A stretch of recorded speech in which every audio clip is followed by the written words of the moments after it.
ធម្មជាតិមិនត្រូវការមនុស្សទេក៏ប៉ុន្តែមនុស្សយើងមិនអាចរស់នៅដោយគ្មានធម្មជាតិទេខ្ញុំបានឈ្មោះស៊ីនសថាជាប្រធានការិយាល័យដែនជំរកសត្វព្រៃស្រែពកណាំលាហើយថ្ងៃនេះដែរខ្ញុំមានសេចក្តីសោមនស្សរីករាយយ៉ាងក្រៃលែងក៏ជាមោទនភាពមួយសម្រាប់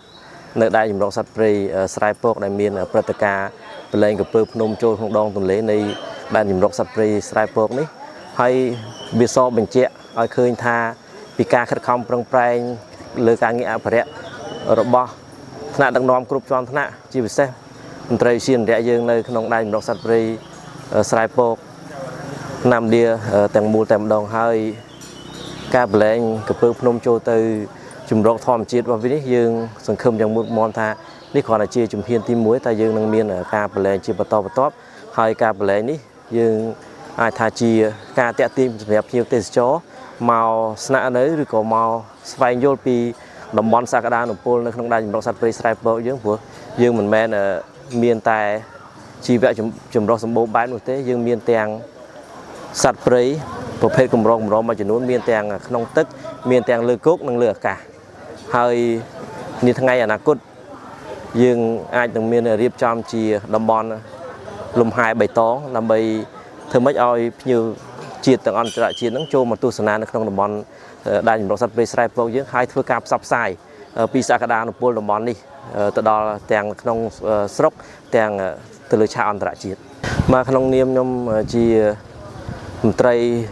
ក៏ដូចជាមន្ត្រីយើងទាំងអស់នៅក្នុងដែនជំរកសត្វព្រៃស្រែពកនេះយើងមានជាសារផ្ដាំផ្ញើក៏ដូចជាសំណូមពរទីមួយសូមឲ្យពុកម៉ែបងប្អូនប្រជាពលរដ្ឋទាំងអស់ទាំងរស់នៅក្នុងក្បែរតំបន់ការពារធម្មជាតិទូទាំងប្រទេសជាពិសេសប្រជាពលរដ្ឋទាំងអស់ដែលរស់នៅក្នុង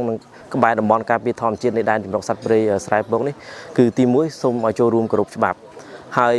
លើសពីនេះទៀតសូមឲ្យពុកម៉ែបងប្អូនយើងចូលរួមការពារអភិរក្សធនធានធម្មជាតិដែលជាសម្បត្តិរបស់ជាតិយើងទាំងអស់គ្នាព្រោះអ្នកទទួលផលផ្ទាល់គឺប្រជាពលរដ្ឋដែលនៅមូលដ្ឋាននេះឯងបើសិននិយាយដោយខ្លីមានថាបើសិនជាធនធានធម្មជាតិជីវៈចម្រុះយើងនៅគង់វង្សថែរក្សាបានល្អប្រសើរអញ្ចឹងផលប្រយោជន៍របស់ពួកគាត់គឺគាត់អាចមករកអនុផលផ្សេងមកអាស្រ័យផលនៅក្នុងតំបន់នេះហើយបើយើងនិយាយដោយខ្លីថា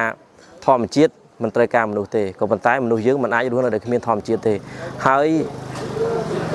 សម្បត្តិធនធានធម្មជាតិទាំងអស់គឺជាទី1គឺជារបស់ជាតិទី2គឺជារបស់បងប្អូនប្រជាពលរដ្ឋយើងទាំងក្នុងស្រុកទាំងក្រៅស្រុកនិងសកលលោកហើយសម្រាប់បងប្អូនប្រជាពលរដ្ឋយើងនៅក្នុងមូលដ្ឋាននេះមានន័យថាយើងមានសិទ្ធិចូលរួមថែរក្សាក៏ប៉ុន្តែมันមានសិទ្ធិចាត់ចែងទេលុះត្រាតែមានការអនុញ្ញាតពីក្រសួងបរិស្ថានហើយយើងសង្ឃឹមមុខមាន់យ៉ាងមុតមាន់នៅពេលខាងមុខទៀតអាចមានប្រជាពលរដ្ឋនៅក្នុងមូលដ្ឋានយើងទាំងអស់ប្រែក្លាយជាប្រជាពលរដ្ឋក្នុងសហគមន៍មូលដ្ឋានម្នាក់ទៅជាអ្នកអភិរក្សធនធានធម្មជាតិជីវៈចម្រុះនិងសត្វព្រៃនៅក្នុងតំបន់យើងម្នាក់ដូចគ្នាបាទ